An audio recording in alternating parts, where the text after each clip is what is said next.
அடுத்ததாக நாங்கள் பாஸ்டர் ஆண்டன் ராசநாயகத்தை அழைக்கப் போகிறோம். அவர் ஸ்டுடியோவில் வந்து நிற்கிறார். அவரை நாங்கள் இப்பொழுது வரவழைத்து அவர் புத்தாண்டின் வார்த்தையை வந்து எங்களுக்கு தருவதற்காக பகிர்ந்து கொள்வதற்காக நிற்கிறார். 110 நாடுகளும் நிற்கிறார்கள் அவரை கேட்பதற்கு. அவர் கர்த்தர் கொடுத்த வார்த்தையை வந்து எங்களோட இப்பொழுது பகிர்ந்து கொள்வார். God bless you, Pastor. பாருங்கள். Oh, praise the Lord. God bless you, sister. Everybody, happy new year. எங்களுடைய தேவன் எங்களுக்கு புது பலனை தருகிறவர், புது எண்ணெயை எங்கள் மேல ஊற்றுகிறவர். ஒரு ஜெபத்துடன் ஆரம்பிப்போம். கிருபையும் இரக்கமும் பரிசுத்தமும் நிறைந்த எங்கள் அன்பு தகப்பனே, இந்த புதிய வருடத்தில் எங்களை அழைத்து வந்திருக்கிறீர். உம்முடைய அபிஷேகத்தின் அளவை இந்த வருடம் எங்கள் ஒவ்வொருவருக்கும், ஊழியர்காரர்களுக்கும் விசுவாசிகளுக்கும் அதிகரித்து தரும்படியாக உம்முடைய அபிஷேகத்தினால புதிய எண்ணெயினால எங்களை இந்த வருடம் நீர் அதிகமாக ஆசீர்வதிக்க போகிறதற்காக நன்றி. பல மக்கள் உம்முடைய ராட்சியத்துல வந்து சேர புதிய அபிஷேகம், புது எண்ணெயை தந்து எங்களை நடத்துகிற கிருபைக்காக உமக்கு நன்றி. பல நாடுகளில, பல தேசங்களில கேட்கிற ஒவ்வொருவரும் எங்களுடைய தேவன் ஒன்றான மெய்த்தேவன், இரட்சகர் ஒன்றான இயேசு கிறிஸ்து என்பதை இந்த 5 கண்ட மக்களும் அறிந்து உம்மிடத்துல வர ஒரு எழுப்புதலை காண இந்த வருடத்துல தொடக்கம் நீர் எங்களுக்கு புது அபிஷேகம், புது எண்ணெயை தந்து வழி நடத்துகிற கிருபைக்காக நன்றி. துதி கன மகிமை ஒன்றான மெய்த்தேவனாகிய உமக்கை செலுத்தி ஆண்டவரின் இரட்சகருமாகிய இயேசு கிறிஸ்துவின் நாமத்தில் ஒவ்வொருவரையும் ஆசீர்வதித்து ஜெபிக்கிறேன். எங்களை எப்பொழுது நேசிக்கிற எங்கள் நல்ல பிதாவே, ஆமீன். 1 யோவான் 2ஆம் அதிகாரம் 20வது வசனம் சொல்லுகிறது, நீங்கள் பரிசுத்தராலே அபிஷேகம் பெற்று சகலத்தையும் அறிந்திருக்கிறீர்கள். ஆண்டவராகிய இயேசு கிறிஸ்துவை அபிஷேகம் பெற்ற ஒவ்வொருவரும் அறிந்திருக்கிறார்கள். அதற்காகத்தான் இயேசு அந்த பெந்தெகோஸ்தே நாளில எங்கள் மேலே அந்த அபிஷேகத்தை ஊற்றி எங்களை அவருடைய பிள்ளைகளாக, அவருடைய அபிஷேகத்தை எடுத்து செல்லும் மக்களாக எங்களை மாற்றி இருக்கிறார். பாருங்கள், அவருடைய அபிஷேகம்தான் நாங்கள் இந்த வேதாகமத்தை தியானிக்க, இந்த வேதாகமத்தை இன்னும் அதிகமாக அறிந்து கொள்ள அவருடைய அபிஷேகம் எங்களுக்கு கிருபை செய்கிறதாக இருக்கிறது. பாருங்கள், அவரை அறிய அவருடைய கனிகள், அவரை போல நாங்கள் நடக்க எங்களுக்கு கற்றுத் தருகிறார். பாருங்கள், அவருடைய 9 விதமான கனிகளையும் வரங்களையும் அவர் தந்து எங்களை வழி நடத்துகிற தேவனாக இருக்கிறார். நம்முடைய அபிஷேகத்துல நாங்கள் நிரம்பும் பொழுது கனிகள் எங்களுக்கு செயற்படுகிறது, வரங்கள் எங்களுக்கு செயற்படுகிறது. இப்படியாக நாங்கள் இயேசுவை போல அவர் எங்களை மாற்றுகிற தேவன் தான் எங்களுடைய தேவன். அவருடைய அபிஷேகத்தின் அளவை நாங்கள் ஒவ்வொருவரும் ஜெபித்துக் கொள்ள வேண்டும். இந்த புதிய வருடத்தில் எங்களுக்கு புது பலன் தந்து வழி நடத்தும்படியாக புதிய எண்ணெயினால ஒவ்வொரு வருடமும் நீங்கள் அவரை அண்டிக் கொள்ளும் பொழுது, அவரை அறிந்து அதன்படி நடக்கும் பொழுதுதான் அவரது அபிஷேகத்தின் அளவை நாங்கள் அவர் எங்களுக்கு அதிகரித்து தருகிறவராக இருக்கிறார். அதிக நேரம் அவரோடு ஸ்பெண்ட் பண்ண வேண்டும், அதிக நேரம் வர்ஷிப் பண்ண வேண்டும். எங்களுடைய தேவனை நாங்கள் மற்றவர்களுக்கு சொல்ல வேண்டும். எல்லாருக்கும் இது எங்கள் மேல் விழுந்த கடமையாக இருக்கிற இந்த சுவிசேஷம் பூமியில் உள்ள சகல ஜாதிகளுக்கு பிரசங்கிக்கப்பட வேண்டும். அப்பொழுது முடிவர் அவருடைய வருகைக்கு முன்பாக இந்த மக்கள் ரட்சிக்கப்பட வேண்டும். பாருங்க, நாங்கள் தேவனுடைய சாயலாகவும் இயேசுவனுடைய சாயலாகவும் படைக்கப்பட்ட மக்கள். இந்த அனைத்து மக்களும் இயேசுவை அறிந்து கொள்ள வேண்டும். அந்த ஒன்றான மெய்த்தேவனை அறிந்து கொள்ள வேண்டும். நாங்கள் யோவான் 17ஆம் அதிகாரம் 3வது வசனத்தை நாங்கள் மறந்து விடக்கூடாது. ஒன்றான மெய்த்தேவன், நாங்கள் ஆராதிக்கிற தேவன் மதங்களின் தேவன் அல்ல. இந்த உலகத்தை படைத்த உண்மையுள்ள, உயிருள்ள, பரிசுத்தமுள்ள தேவன் அவர் என்பதை நீங்கள் உலகத்துக்கு பறைசாற்ற வேண்டும். பாருங்கள், இன்றைக்கு கிறிஸ்துவுக்கு பின் 70ஆம் ஆண்டு இந்த பைபிள்ல இருக்கிற மத்தேயு, மார்க்கு, லூக்கா, யோவான் புஸ்தகங்கள் எழுதப்பட்டது. 100 வருடத்துக்குள்ளாக எழுதப்பட்ட புஸ்தகங்கள். அவர்தான் மெய்யான தேவன். அந்த தெய்வத்தை விட, அந்த மெய்யான தெய்வத்தை விட பாருங்கள், 600 வருடங்களுக்கு பின்பாக முகமட்டினால தான் கடைசி பிறவில் எழுதப்பட்ட புஸ்தகத்தினால பாருங்கள், பல மனிதர்கள் இந்த ஆவியின் அபிஷேகம் இல்லாமல் அவர்கள் மக்களை உலக வழக்கத்தின்படி, மத வழிபாடுகளின்படி தங்களுடைய கிரிகைகளை செய்து பாருங்கள். அவர் முஸ்லிம் மதத்துல 5 தரம் தொழுகை செய்ய வேண்டும், அப்படி சில கட்டுப்பாடுகளை வைத்து அதன் மூலமாக எக்ஸசைஸ் செய்ய வேண்டும். அவர்களுடைய கட்டுப்பாடுகளின் மூலமாக, அவருடைய தவறான வழிகாட்டுதல் மூலமாக அந்த மதம் வளருகிறது. பாருங்கள், அது ஒரு மதமாக வளருகிறது. பாருங்கள், எரேமியா 10ஆம் அதிகாரம் 10வது வசனத்துல, கர்த்தரே மெய்யான தெய்வம், ஜீவனுள்ள தேவன், அவர்தான் இந்த உலகத்தின் ஒரே ஒரு தெய்வம். அடுத்த வசனத்துல சொல்லப்படுகிறது, இந்த மதங்கள் எல்லாம் ஒரு நாள் அழிக்கப்பட்டு விடும். பாருங்கள், எல்லாம் இந்த உலகத்துல இல்லாமல் போகும் என்பதை அந்த மதத்தில் உள்ளவர்களுக்கு சொல்லுங்கள் என்று சொல்லி எங்களுக்கு கற்றுத் தந்திருக்கிறார். எரேமியா 10ஆம் அதிகாரம் 11வது வசனம், மதத்துல வாழுகிற மக்களே, நீங்கள் ஒவ்வொருவரும் அந்த மெய்யான தேவனிடத்துல நீங்கள் வர வேண்டும். இந்த பைபிளில் இருக்கிற தேவன் தான் ஒன்றான மெய் தேவன். வேறும் எந்த புஸ்தகத்திலேயும் உள்ளவைகள் எல்லாம் மனிதரால் எழுதப்பட்டவைகள், திருத்தப்பட்டவைகள், எந்த காலத்திலேயும் அவைகள் மாறக்கூடியவர்கள். இயேசு மட்டும் நேற்றும் இன்றும் என்றும் மாறாதவராக இருக்கிறார். எங்களுடைய தேவன் மாறாதவர். எங்களுடைய தேவன் பரிசுத்த ஆவியாக எங்களுக்குள்ள வாசம் செய்கிறார்.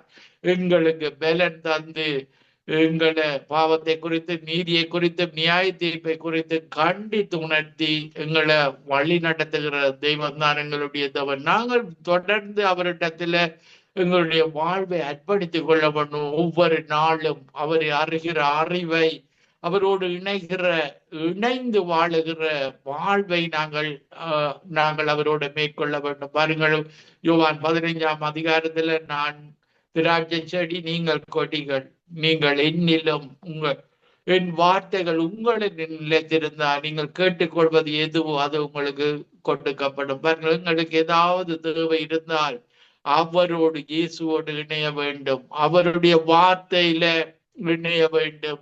அவருடைய வார்த்தையை நாங்கள் அக்குரேட்டாக செய்து முடிக்க வேண்டும். பாருங்கள், அவருடைய வார்த்தையில நாங்கள் நிலைத்திருக்க வேண்டும். நாங்கள் கேட்கிறவர்களாக மட்டுமல்ல, அந்த வார்த்தைகளின்படி நடக்கிறவராக மாறும் பொழுது தேவன் எங்களுடைய இருதயத்தை தான் பார்க்கிறார்.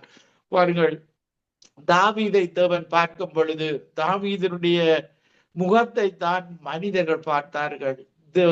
சாமுவேல் தீர்க்கதரிசி கூட முகத்தை பார்த்தான், வளர்ச்சியை பார்த்தான், அவருடைய உருவத்தை பார்த்தார்கள். அவருடைய இன்றைக்கு மனிதர்களுடைய அவர்கள் வைத்திருக்கிற கார்கள், வீடுகளை தான் பார்ப்பார்கள். தேவனோ இருதயத்தை பார்க்கிறார். இருதயத்துல மெய்யான தேவனுக்கு உகந்த மனிதனாக நீ வாழுகிறாயா இல்லையா என்பதை தேவன் எங்களுடைய இருதயத்தை பார்த்து அறிந்து கொள்ளுகிறார். தேவனுக்கு 100% கீழ்ப்படிந்து நடக்கிறோமா, அல்ல 90%, 80% என்ற அளவெல்லாம் தேவனுக்கு தெரியும். பாருங்கள், தேவன் பரலோகத்தில இருந்து தன்னை தேடுகிற உணர்வுள்ளவன் உண்டோ என்று சொல்லி பரலோகத்தில இருந்து பார்த்து கொண்டிருக்கிறார். நாங்கள் இந்த நித்திய வெளிச்ச சங்கமம் ரேடியோவில் இணைந்திருக்கிற நாங்கள் ஒவ்வொருவரும் உண்மையோடும் ஆவியோடும் அவரை தொழுது கொள்ளுகிறோம். இப்படியான தேவன் தான் எங்களுடைய தேவன்.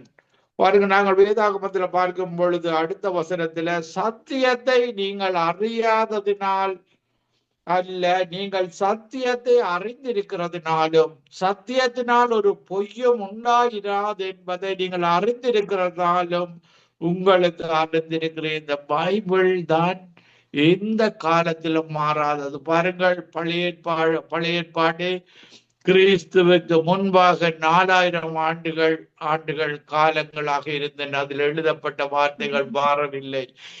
புதிய ஏற்பாடு கிறிஸ்துவுக்கு பின்னாக 100வது நூற்றாண்டுக்குள்ளாக எழுதப்பட்ட புத்தகம். அது மாறவில்லை. நேற்றும் என்றும் மாறாத வசனங்கள், மாறாத எழுத்துக்கள் தான் தேவனுடைய வார்த்தைகள். ஒன்றான மெய்த்தவனால தான் இதை செய்ய முடியும். பாருங்கள், மதங்களிலே அவர்கள் திருத்திக் கொள்ளுவார்கள். தங்களுடைய மத புத்தகங்களை அடிக்கடி மாற்றிக் கொள்ளுவார்கள். மாற்றிக்கொள்ளக்கூடியவர்கள் தான். மயன் என்றால் அவை மனிதனால் எழுதப்பட்டது. பாருங்கள், இந்த குரானில கடைசி ப்ராஃபிட் முகமட் என்று எழுதப்பட்டிருக்கிறது. பாருங்கள், இயேசுவை பற்றிய காரியங்கள் எல்லாம் எழுதியிருக்கிறார்கள்.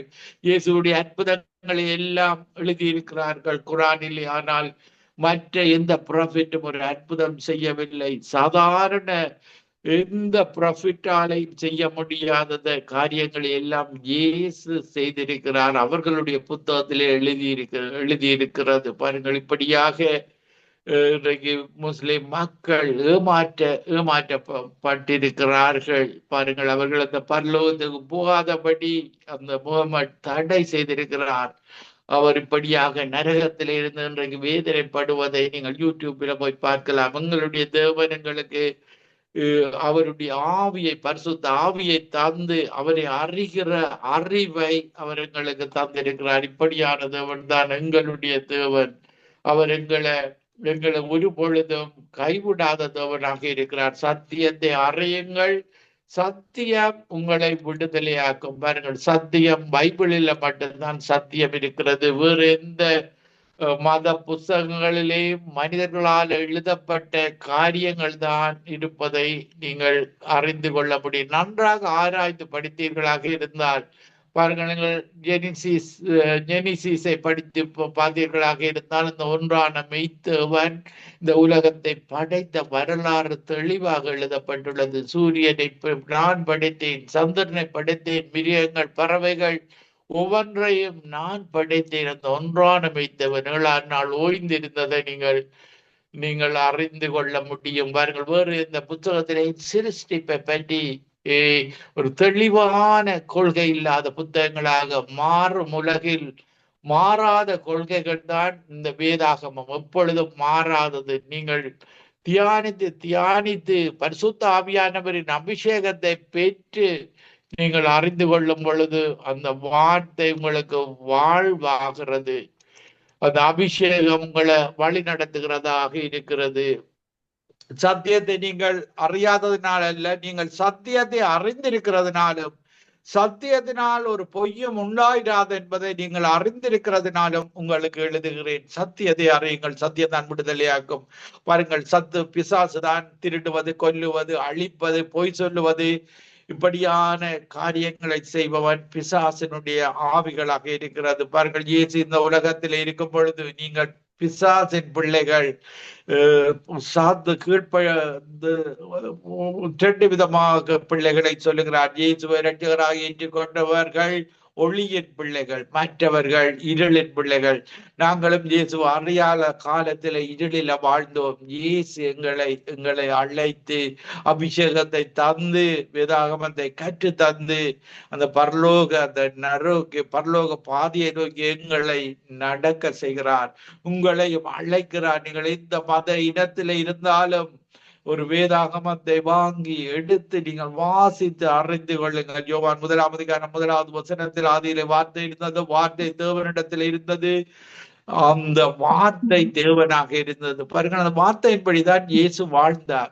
வார்த்தை மாம்சமாகி இயேசுவாக வாழ்ந்து காட்டினார். அந்த வார்த்தை நன்மை செய்கிற வார்த்தைகள். ஒன்று யாக்கோபு 1ஆம் அதிகாரம் 17வது வசனத்தில நன்மையான ஈவுகளும் பரிபூர்ணமான வரங்களும் பிதாவாகிய யோதிகளிடத்திலிருந்து பரலோகத்திலிருந்து இந்த பூமிக்கு வருகிறது தான் நன்மையான ஈவுகள். இந்த உலகத்தின் அதிபதி சாத்தானாக இருக்கிறான். அவன் தீமைதான் அவனிடத்திலிருந்து வருகிறது. அதனால தான் இயேசு உங்களை கட்டி தந்திருக்கிறார். பிசாசுக்கு எதிர்த்து நில்லுங்கள், அவன் உங்களை விட்டு ஓடி போவான். பிசாசு பாவத்தை செய்கிற வைக்கிறவனாக இருக்கிறான். இப்படியாக பாவத்தினூடாக இயேசுவிடத்திலிருந்து அவன் பிரிக்கிறவனாக இருக்கிறான். இயேசுவுக்கும் எங்களுக்கும் ஒரு பிரிவை உண்டாக்க வேண்டுமாக இருந்தால் எங்களை எப்படியாவது ஒரு பாவ வலையில் அகப்பட வைத்து எங்களை இயேசுவிடத்திலே இருந்து பிரித்து விடுவான். பரிசுத்த ஆவியானவரிடத்திலிருந்து பிரித்து விடுவான். பாருங்கள், சவுல் அபிஷேகம் பெற்றவன் தான்.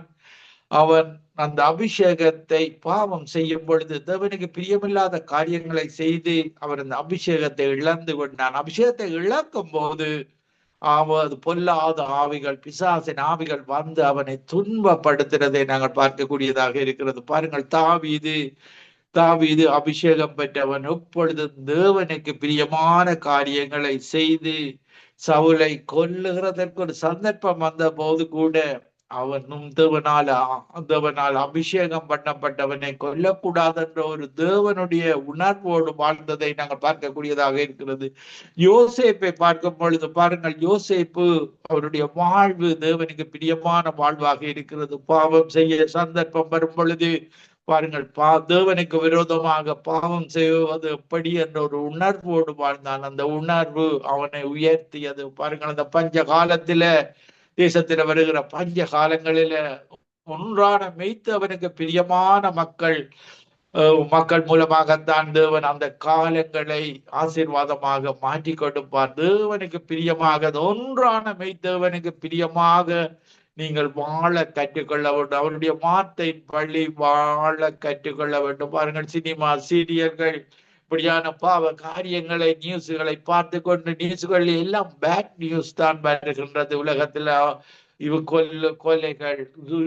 கொலைகள், வெறிகள், களியாட்டுகள், இப்படியாக மனிதர்கள் ஒருவர் கொல்லுவது போன்ற காரியங்களை தான் நாங்கள் பார்க்கக்கூடியதாக இருக்கிறது. பாவ காரியங்களை இந்த நியூஸ் பேப்பர்கள், ரேடியோக்கள்ல பார்க்கக்கூடியதாக இருக்கிறது.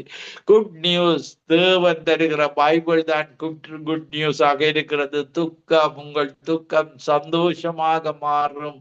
பாருங்கள், இப்படியாக நீங்கள் காலத்தை கழித்து விட்டு, இப்படியான பாவ உலகில பாவ சினிமா, சீரியல் கூட காலத்தை கழித்து விட்டு நீங்கள் எனக்கு தேவன் ஒன்றும் செய்யவில்லை என்று சொல்லக்கூடாது. வேதாகமம் சொல்லுகிறது, துன்மார்க்கர் வழியில் நில்லாமலும், சங்கீதம் 1ஆம் அதிகாரத்துல பார்க்கும் பொழுது, துன்மார்க்கர் வழியில் நில்லாமலும், பாவிகள் உட்காரும் இடத்தில் உட்காராமலும், வேதத்தில் பிரியமாக மனுஷன் பாக்கியவான், அவன் செய்வதெல்லாம் பாக்கியம். தேவனுக்கு பிரியமாக நாங்கள் நன்மையை செய்து இயேசுவை போல வாழும் பொழுது நாங்கள் செய்கிற எல்லா காரியத்தையும் தேவன் வாக்கிய பண்ணுகிறவராக இருக்கிறார். பாருங்கள், தேவனுக்கு பிரியமில்லாத காரியங்களை எல்லாம் செய்துவிட்டு நீங்கள் எனக்கு தேவன் ஒன்றும் செய்யவில்லை என்று நீங்கள் சொல்ல முடியாது. பாருங்கள், எங்களுடைய தேவன் கண் உள்ளவர், காதுள்ளவர், உங்களுடைய இருதயத்தை அறிகிறவர் தான் எங்களுடைய தேவன். வேதாகமத்தில் நீங்கள் அவரை தேடி தேடி வாசிக்க வேண்டும். அவர் ஆவியானவராக இருக்கிறார், அபிஷேகத்தை தந்திருக்கிறார். இந்த பொல்லாத ஆவிகள்ல இருந்தும் பகுத்தறிகிற ஆவியை, பிரித்தறிகிற ஆவியை அவர் எங்களுக்கு தந்திருக்கிறார். இந்த ஆவிகளை பகுத்தறியும் மரத்தை நீங்கள் அவரிடத்துல வாஞ்சிக்கும் பொழுது அவர் தருகிற தேவனாக இருக்கிறார். பாருங்கள், 1 யோவான் 2ஆம் அதிகாரம் 22வது வசனத்துல, இயேசுவை கிறிஸ்து அல்ல என்று மறுதலிக்கிறவனே அல்லாமல் வேறே யார் பொய்யன்? பிதாவையும் குமாரனையும் மறுதலிக்கிறவனே அந்த கிறிஸ்து. பாருங்கள், குமாரனை பிதா ஒன்றான மெய்த்தேவன் பரலோகத்தில் ஆவியாக இருக்கிறார். சாதாரண மாம்ச கண்களூடாக அவரை பார்க்க முடியாது. அவரை நாங்கள் ஆவியோடும் உண்மையோடும் தொழுது கொள்ள வேண்டும். பிதாவை ரிப்ரசன்ட் பண்ண இந்த உலகத்துக்கு வந்தவர், மாம்சத்துல வந்தவர் ஆண்டவராகிய இயேசு கிறிஸ்து. பாருங்கள், அவர் இந்த உலகத்துல வாழ்ந்தது உண்மை, சரித்திரத்தை 2ஆக பிரித்தது உண்மை. கிறிஸ்துவுக்கு பின் அவருடைய கல்லறை திறந்து வைக்கப்பட்டது உண்மை. அவர் மீண்டும் வருகிறவர். பாருங்கள், அவர் வராமல் பல தவறான காரியங்களை பிசாசு செய்து கொண்டிருப்பான், அந்த கிறிஸ்து செய்து கொண்டிருப்பான். இயேசுதான் கிறிஸ்துவாக அபிஷேகம் பண்ணப்பட்டவர் மீண்டும் வருகிறார். அவரை நாங்கள் வரவேற்க ஆயத்தமாயிருக்க வேண்டும். அவருக்கு பிரியமாக பாவமில்லாத வாழ்வு, மற்றவர்களை ரட்சிப்புகளை வழிநடத்துகிற வாழ்வை நாங்கள் அவருடைய வசனத்தின்படி வாழ்ந்து ஜெபத்தினூடாக அவரை வர்ஷிப் பண்ணுவதற்கூடாக அவருக்கு பிரியமாக நடந்து கொள்ள வேண்டும். அவர் எங்களை உருவாக்குறதன் முக்கிய நோக்கம், எங்களுடைய தேவன் மனிதனை உருவாக்குவதன் நோக்கம் அவரை ஆராதிப்பதற்காக. பாருங்கள், இஸ்ரவேல் ஜனங்களை தேவன் அழைத்து செல்லும் பொழுது அவரது அடிமைத்தனத்திலே இந்த விடுதலையாக்கி அவர்களை ஆராதனை செய்வதற்காக அவர்களை அழைத்து சென்றார். ஆராதனையில் பிரியமுள்ளவர். பாருங்கள், இயேசு இந்த உலகத்துல மறுரூப மலையில இருக்கும் பொழுது வானத்தில இருந்த சத்தம் கேட்கிறது, இவர் என்னுடைய நேசகுமாரன், இவரில் பிரியமாயிருக்கிறேன் என்று. பாருங்கள், இயேசு இந்த உலகத்துல யோவான் ஸ்நானத்துல பாப்டிசம் அபிஷேகத்தை பெற்றுக் கொள்ளும் பொழுது, இவர் என்னுடைய நேசகுமாரன், இவரில் பிரியமாக இருக்கிறேன் என்று மனத்திலே இருந்து சத்தம் கேட்டது. பாருங்கள், இன்றைக்கு பல மனிதர்கள் மனித தன்மையாக இயேசுவை சாதாரண மனிதனாக பார்க்கிறார்கள். அவரோடு தேவன், ஆனால் தேவன் மனித உருவெடுத்து இந்த உலகத்துல வந்து ஒரு பாவமும் செய்யாத மனிதனாக வாழ்ந்தவர். இந்த உலகத்துல ஆதாம் அவ்வாளின் சந்ததி தான் நாங்கள் எல்லோருமே பாவிகள். அவர் இயேசு கிறிஸ்துவுடைய இரத்தத்தினாலே எங்களுடைய பாவங்கள் கழுவப்பட்டு பரிசுத்த ஆவியின் அபிஷேகத்தை தந்து அவர் எங்களை மறுபடியும் பிறப்பித்திருக்கிறார். குமாரனை மறுதளிக்கிறவன் பிதாவை உடையவன் அல்ல, குமாரனை அறிக்கையிடுகிறவன் பிதாவையும் உடையவனாயிருக்கிறான். நாங்கள் பிதாவை அறிக்கையிட வேண்டும். பாருங்கள், இயேசு யோவான் 3:30 வசனம் சொல்லுகிறது, இயேசு உயரவன், நாங்கள் சிறுகவும் வேண்டும். நாங்கள் அப்பிரயோசனமான ஊழியக்காரராக இந்த சுவிசேஷத்தை அறிவிக்க அவர் எங்களை அழைத்திருக்கிறார். ஒரு எழுப்புதலை காண இயேசு வரும் பொழுது பல மக்கள் ரட்சிக்கப்பட்டு அவருடைய ராஜ்யத்துல சேர அவர் ஒவ்வொருவரையும் அழைக்கிறவனாக இருக்கிறார். ஏனென்றால் நாங்கள் மனிதர்கள் எல்லாரும், நாங்கள் தேவனுடைய சாயலாக படைக்கப்பட்ட மனிதன், தேவனால படைக்கப்பட்ட தூதர்களின் பாவம் செய்த தூதர்கள் தான் இன்றைக்கு அவர்களுக்கு தான் ஒதுக்கப்பட்ட இடம் நரகம். அந்த பாவம் செய்த தூதர்கள், தேவனுக்கு விரோதமாக பாவம் செய்தவர்கள், அவர்களுக்கு ஒதுக்கப்பட்ட இடம் பிசாசு. இன்றைக்கு மனிதனை வஞ்சி தேவனிடத்திலிருந்து பிரிப்பதற்காக கையாளுகிற ஆயுதம் தான் பாவம், சாபம். இந்த சாபம் பாவத்துக்கு கூடாக மனிதனை தேவனிடத்திலிருந்து பிரித்து விடுகிறார். பாருங்கள், தேவன் எங்களை அபிஷேகம் செய்து அவருடைய ஜீவ புத்தகத்திலே எங்களை எழுதியிருக்கிறார். அந்த புத்தகத்திலிருந்து நாங்கள் கிறுக்கி விடாதபடிக்கு நாங்கள் அவர் இல்லை, நாங்கள் நிலைத்திருக்க வேண்டும். பாருங்கள், அவருடைய வாக்கு தத்தம் 1 யோவான் 2:25 வசனத்துல நித்திய ஜீவனை அளிப்பேன் என்பதே அவர் நமக்கு செய்த வாக்கு தத்தம். பாருங்கள், மதங்களில அந்த நித்திய வாழ்வு இல்லை. தவறான கொள்கைகள், தவறான மார்க்க பேதங்கள். எங்களுக்கு எங்களுடைய உயிருள்ள தேவன், ஒன்றான மெய்த்தேவனை நாங்கள் இயேசு கிறிஸ்து ரட்சகராகிய இயேசு கிறிஸ்து மூலமாக அவரை அறிய எங்களுக்குள்ள அவர் வாசம் செய்கிறார். அந்த பரிசுத்த ஆவியானவர் எங்களுக்குள்ள வாசம் செய்து எங்களை மறுபடி பிறக்க வைத்திருக்கிறார். அவருடைய வாக்குத்தத்தம் நித்திய ஜீவனை அளிப்பேன் என்பதை அவர் நமக்கு செய்த வாக்குத்தத்தம். பாருங்கள், ஒன்று யோவான் 17:3 மெய்த்தேவனை அறியும் பொழுது, நாங்கள் இயேசு கிறிஸ்து அறியும் பொழுது அந்த நித்திய ஜீவனை அவர் எங்களுக்கு வாக்குத்தத்தமாக தந்திருக்கிற தேவனாக இருக்கிறார். அவரை நீங்கள் விட்டுவிடக்கூடாது. நாங்கள் 1 யோவான் 2:28 வசனத்திலேயும், இப்படி இருக்க பிள்ளைகளே, அவர் வெளிப்படும் பொழுது நாம் அவர் வருகையில் அவருக்கு முன்பாக வெட்கப்பட்டு போகாமல் தைரியமுள்ளவராய் இருக்கும்படிக்கு அவரில் நிலைத்திருங்கள். பாருங்கள், அவரில் நாங்கள் நிலைத்திருக்க வேண்டும். எப்படி நிலைத்திருக்க முடியும் என்றால், நாங்கள் கொடிகளாக இருக்கிறோம், இயேசு செடியாக இருக்கிறார். பாருங்கள், ஒரு கிரேப்ஸ் தோட்டத்துல அந்த கொடிகளில தான் கனிகள் வரும். அந்த கனிகள் அந்த தண்டில இருந்து அந்த தண்ணீரை பசலைகளை பெற்று அந்த கொடி கனி கொடுக்கிறார். அதே போலதான் நாங்கள் இயேசுவில் இணைந்திருக்க வேண்டும். இயேசு பரிசுத்த ஆவியானவர்கள் இணைந்திருக்க வேண்டும். பாருங்கள், பரிசுத்த ஆவியானவர் தான் இப்பொழுது எங்களோடு இணைகிறவராக இருக்கிறார். நாங்கள் ஜபிக்கும் பொழுது, துதிக்கும் பொழுது பரிசுத்த ஆவியானவர் இறங்கி எங்களை நிரப்பி நாங்கள் கொடிகளாக இருக்கிறோம். செடியான அவரில் நாங்கள் இணையும் பொழுது அவர் எங்களை நிரப்பி அவருடைய கனிகளை எங்களுக்கு தருகிறார். அன்பு இயேசுடைய அத்தனை குணங்களையும் பரிசுத்த ஆவியானவர் ரிப்ரசன்ட் பண்ணுகிறார். அவர் மனுஷனாக இருக்கிறார். ஒரு பர்சன், பரிசுத்த ஆவியான ஒரு பர்சனாக இருக்கிறார். அந்த 9 விதமான குணங்களை அன்பு, சமாதானம், சந்தோஷம், இச்சையடக்கம், விசுவாசம், தயவு, நற்குணம், சார்ந்த நீடிய பொறுமை, இந்த இத்தனை காரிய கனிகளை தந்து எங்களை அபிஷேகித்திருக்கிறார். இந்த அபிஷேகத்தின் அளவை நாங்கள் அதிகரித்து கொள்ள வேண்டும். இந்த வருஷத்துல நீங்கள் ப்ரே பண்ணி கொள்ள வேண்டும். ஆண்டவரே, இந்த வருஷத்துல எனக்கு உம்முடைய அபிஷேகத்தின் அளவை அதிகரித்து கொள்ள வேண்டும் என்று ஜெபித்துக் கொள்ளுங்கள். கணக்கால் அளவு போதாது எங்களுக்கு, முழங்கால் அளவு போதாது, இடுப்பளவு போதாது, எங்களுடைய நீச்சல் ஆழத்துல உம்மை போல நீர் செய்த காரியங்களை உம்முடைய வசனத்தின்படி நாங்கள் சொல்லி சொல்லி ஜபிக்க வேண்டும். நீர் இந்த உலகத்தில் இருக்கும் பொழுது என்னை விசுவாசிக்கிறவன் என்னை போல காரியங்களை செய்வான், என்னிலும் பெரிய காரியங்களை செய்வான்.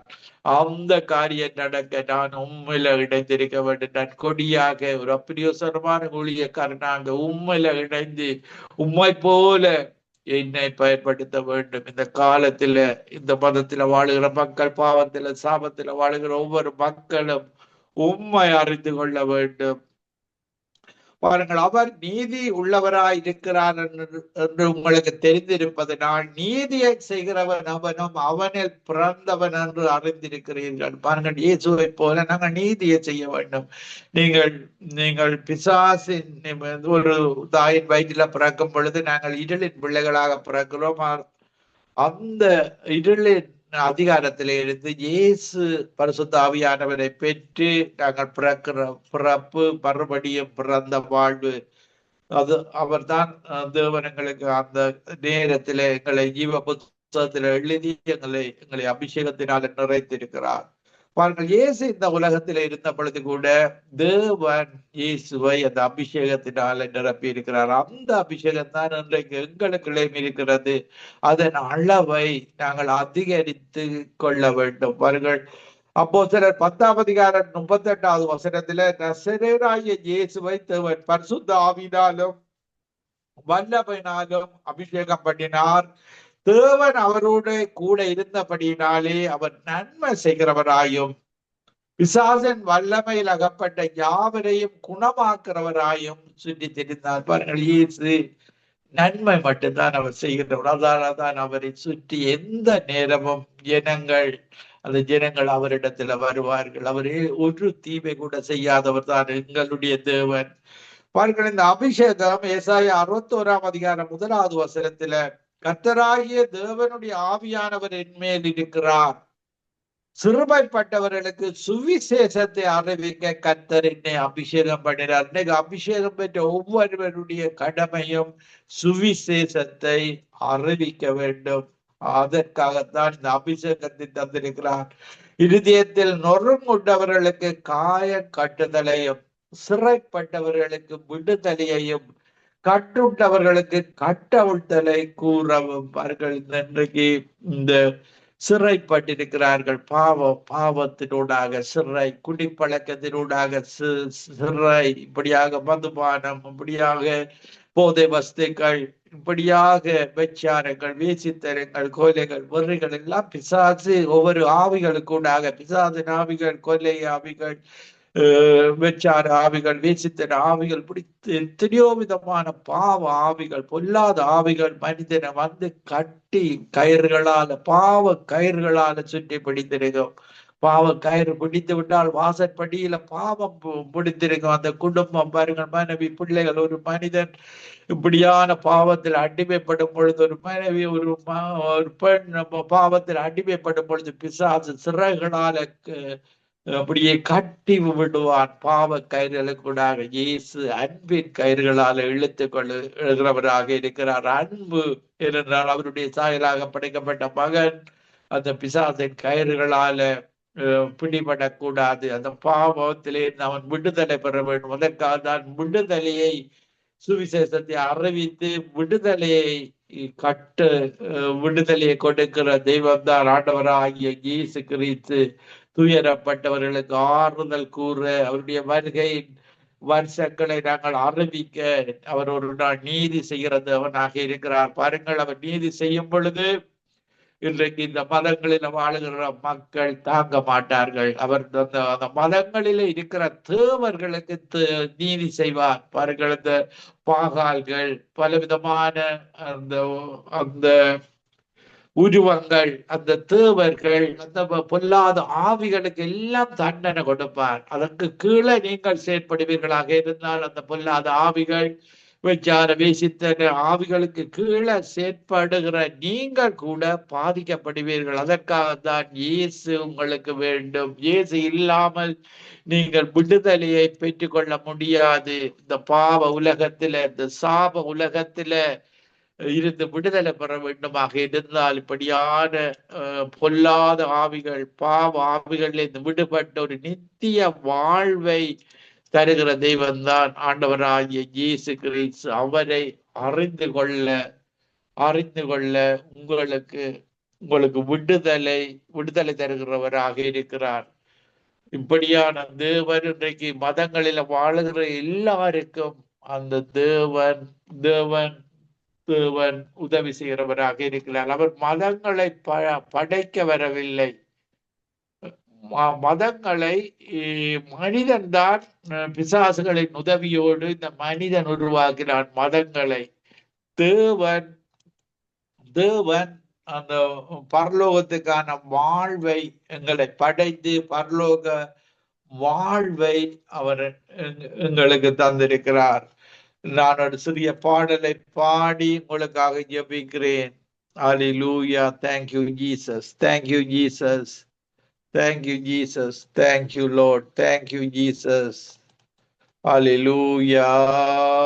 Thank you, Jesus. Thank you, Jesus. Hallelujah. ஆண்டவரே, thank you, Jesus. Thank you, Jesus. நீங்க போதும் ஏசப்பா, உங்க சமூகம் எனக்கப்பா. நீங்க போதும் ஏசப்பா, உங்க சமூகம் எனக்கப்பா. எத்தனை இன்பமோ உந்தன் சமூகமே, உள்ளமும் உடலுமே உமக்காய் ஏங்குதே.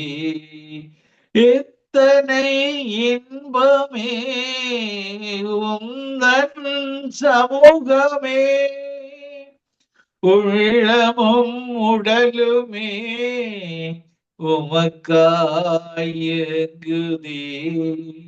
நீங்க போதும் ஏசப்பா, உங்க சமூகம் எனக்கப்பா. புது பலன் தருகிறீர், புது எண்ணெய் பொழிகிறீர். ஆமாண்டவரே, இந்த 2026ஆம் ஆண்டு கேட்டுக்கொண்டிருக்கிற ஒவ்வொரு மக்களுக்கு நீர் புது எண்ணெய் பொழியும்படியாக, புது பலன் கொடுக்கும்படியாக, இந்த கடைசி காலத்தில காணாமருகத்துக்கு ஒப்பான புது பலனை அன்றைக்கு இஸ்ரவேல் ஜனங்களுக்கு கொடுத்தது போல கேட்டுக்கொண்டிருக்கிற ஒவ்வொரு மக்களுக்கும் புதிய எண்ணெய், புதிய பலனால நிரப்பும்படியாக ஜெபிக்கிறேன். புது பலன் தருகிறீர், புது எண்ணெய் பொழிகிறீர், கணிதரும் மரங்களாய் செழித்தோங்க செய்கிறீர். நீங்க போதும் ஏசப்பா, உங்க சமூகம் எனக்கப்பா. அப்பாவும் சந்நிதியில் எப்போ நான் வந்து நிற்பேன், திருமுகம் கண்டு நான் திருப்தியில் மூழ்குவேன். நீங்க போதும் ஏசப்பா, உங்க சமூகம் எனக்கப்பா. தேனிலும் இனிமையே விட்டாத அமுதமே, தேடியும் கிடைக்காத ஒப்பற்ற செல்வமே. நீங்க போதும் ஏசப்பா, உங்க சமூகம் மமக்கப்பா. ஆண்டவரே, இந்த நிகழ்ச்சியை கேட்டுக்கொண்டு ஒவ்வொரு மக்களுக்கும் உங்களுடைய சமூகத்தை இந்த வருடத்துல தேட, உண்மை அறிகிற அறிவை கொடுக்கும்படியாக இன்றைக்கு மக்கள் தேவனுடைய அறிவில்லாமல் சங்காரமாகிறார்கள் என்று வசனம் சொல்லுகிறது. ஆண்டவரே, இந்த கடைசி காலத்துல இயேசுவை அறிகிற அறிவு, அந்த ஒன்றான தேவனை அறிகிற அறிவை மதத்தில் உள்ள ஒவ்வொரு மக்களும் அறிந்து கொள்ள, அந்த மெய்யான தேவனத்தில் ஓடி வர, ரட்சகராகிய இயேசு மட்டும்தான் இந்த உலகத்துல ரட்சகர் என்பதை ஒவ்வொரு மக்களும் அறிந்து கொள்ள, தங்களுடைய தெய்வங்கள் எல்லாம் ஒரு நாள் தண்டிக்கப்பட போவதை, அந்த ஒன்றான மெய்த்தேவன் அந்த தெய்வங்களை எல்லாம் தண்டிப்பார் என்பதை உணர்ந்து கொள்ள, அவர்கள் ஒவ்வொருவரும் மனம் திரும்பி இயேசுவை ரட்சகராக ஏற்றுக்கொண்டு அந்த பரலோக பாக்கியத்தில கவலை இல்லாத, கண்ணீர் இல்லாத, துக்கம் இல்லாத, மரணமே இல்லாத அந்த நித்திய ஜீவ வாழ்வில் வந்து ஒவ்வொருவரும் வந்து சேர்வார்களாக, ஒவ்வொருவரும் மனம் திரும்புவார்களாக. ஒவ்வொருவரை நீர் இழுத்துக் கொள்ளும். என்னிடத்தில் வருகிறவர்களை நான் ஒருபொழுதும் புறம்பே தள்ளாதவர். நீர் எல்லாரையும் ஏற்றுக் கொண்டுகிறவர். அறியாமல் வாழுகிறார்கள் மதங்களில. அவர்கள் அறிந்து அது அறியாத காலங்களின் பாவங்களை மன்னித்து இப்படி இரத்தத்தினால கழுவி இப்படி ராட்சியத்துல சேர்த்துக் கொள்ள போகிற கிருபைக்காக நன்றி செலுத்துகிறோம். துதி கன மகிமை ஒன்றான தேவனாய் உமக்கு செலுத்தி, ஆண்டவர் ரட்சகருமாகிய இயேசு கிறிஸ்துவின் நாமத்தில் சங்கம நித்திய வெளிச்ச ஊழியர்களை விசுவாசிகளையும் ஆசீர்வதித்து இதயத்திலே ஆசீர்வதித்து ஜபிக்கிறேன் நல்ல பிதாவே. ஆமேன், ஆமேன், ஆமேன். ஆமேன், ஆமேன். நன்றாக ஒரு சேலஞ்சிங் வேர்டை தந்திருக்கிறீர்கள் இன்றைக்கு.